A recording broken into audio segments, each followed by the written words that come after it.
नमस्कार, मी मंजिरी निवास चौगले. संचार टाइम्स न्यूजमध्ये आपले स्वागत आहे. नागरिक हक्क संरक्षण समितीचे ठिय्या आंदोलन मागे उपकार्यकारी अभियंता हुपरी यांचे लेखी आश्वासन. सविस्तर वृत्त पुढीलप्रमाणे. महाराष्ट्र शासनाने महावितरणच्या स्मार्ट आणि प्रीपेड मीटर बसू नये व अदानी उद्योग समूहासोबत स्मार्ट मीटर व प्रीपेड मीटर बसवण्याचा जो करार झाला आहे त्याची मराठी भाषेत प्रत गाव चावडीवर लावावी. शेतकऱ्यांनी वीज पंपाचे कनेक्शनसाठी अर्ज केले आहेत, त्यांना सोलर सिस्टीमची सक्ती करू नये. स्मार्ट मीटर बसवण्यात आले आहेत ती तात्काळ काढून घेण्यात यावी.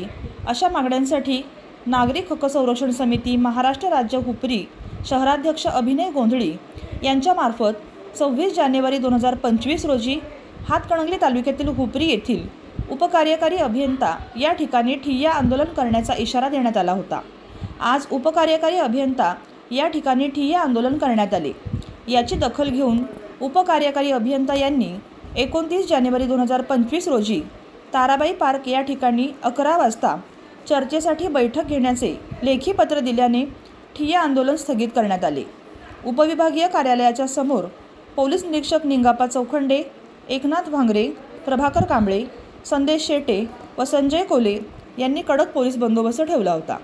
यावेळी नागरिक हक्क संरक्षण समितीचे शहर प्रमुख अभिनव गोंधळी, उपशहर प्रमुख सुहास माने, समितीचे सचिव सूर्यकांत रावण, समिती सदस्य राजेंद्र उगळे, संदीप भंडारे, दादासाहेब कामते, बबलू मुधाळे, बाळासाहेब शेटके, उमेश लोंढे, राजेंद्र परीट, दत्तात्रय महाजन, संतोष परीट, सुदर्शन पोद्दार, संजय पाटील, अमोल घाटगे, अविनाश परकारे आदी समितीचे सदस्य मोठ्या संख्येने उपस्थित होते. संचार टाइम्ससाठी प्रतिनिधी अल्लाउद्दीन मुल्ला. आज दिनांक 26 जानेवारी रोजी स्मार्ट मीटर या विरोधात आपण MSEBच्या दारात ठिय्या आंदोलन व उग्र आंदोलन करण्याचे आदेश दिला होता.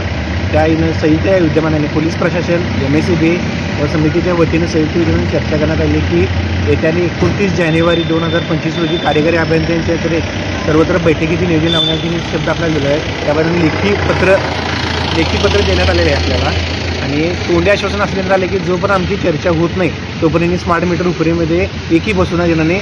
या निर्णयाअंती आम्ही आजचं जे ठिय्या आंदोलन ते आपण स्थगिती देत आहे.